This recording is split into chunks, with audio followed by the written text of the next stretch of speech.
So how did that spot with Theory at SummerSlam last year turn into a match this year?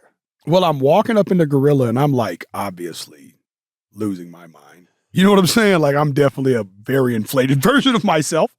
And I see Triple H and I'm like, Triple H, I got to do this again. I got to take a match, bro. I was like, I'm going to go lose 100 pounds and come back and take a match. For the record, I had a big disconnect between what 100 pounds was going to feel like and how much I actually needed to lose. That's a whole different story. But I was like, in my mind, you know, I'm all jacked up on Mountain Dew.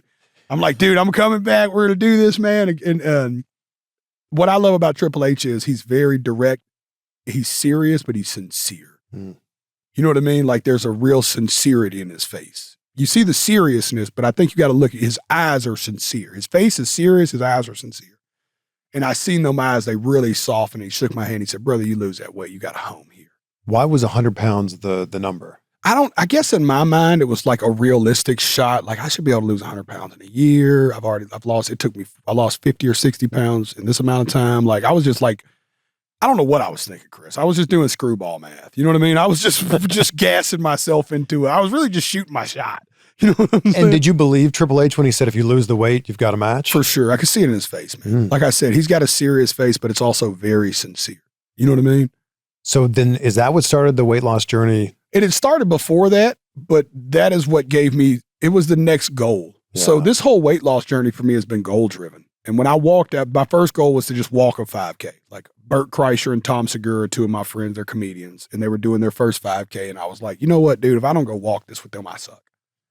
And I couldn't walk a mile at the time. I was 500 something pounds. Mm. What was the heaviest you ever were? 540. 540. Yeah, 540.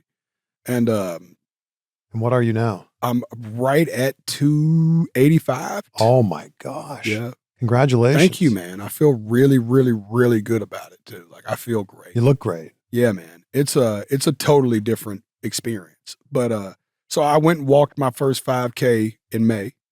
You know. How'd that feel? It felt really, really good. And I was already kind of gassed up. So even before that, when I came and sang at WrestleMania night one, when I did America the Beautiful, I seen Triple H again. He was like, you look like you're down a couple pounds. I'm like, I'm working, man. I'm working, you know, in case y'all ever need me. And then, you know, it was like,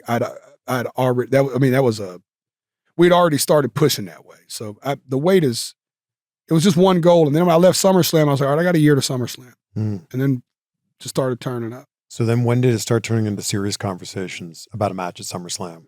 Before WrestleMania in Las Vegas, I'd already got down like 60 or 70 pounds. And I started looking at, it was a God thing, man. I travel like 300 days a year, Chris. And I travel so hard that my management this year was very intentional about giving me more time off. So they had booked the entire month of July off for me, except for this one thing where I was going to host Kimmel for a couple days. And I was going to have the whole month off and I was going to stay here and write my album because I haven't wrote in a year. I've been just taking time off writing to just allow life to happen. And I started calling management in January and was like, hey, man, I think I'm going to be able to use July to wrestle at SummerSlam like I told Triple H I wanted to do. And as you can imagine, management was so against it. Nobody on my team was cheering for this to be a reality. You know? That's another fun thing to talk about this. It's like, I haven't got to talk about none of this, so forgive me if I'm just blabbing. No, this is great. But nobody else has cared to hear about it. But I talked to management, and they're just like, hey, man, you know, it's going to cost you a lot of money. You got time to write. You're always complaining about not having time with your family. Have you ran this by your wife? And I was like, yeah, I prayed about it. I talked to my wife and kids. You know, I was like, they'll come see me in Orlando. I was like, I want to move down there and just move to the PC for the month. This is January. And I'm like, and I want to rent 2 houses and I want to put a studio in one house and I'll write them while I'm icing down every day.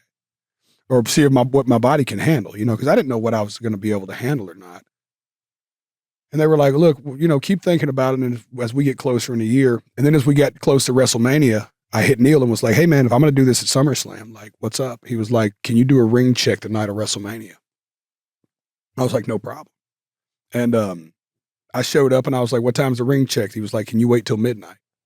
And I was like, yep, no problem.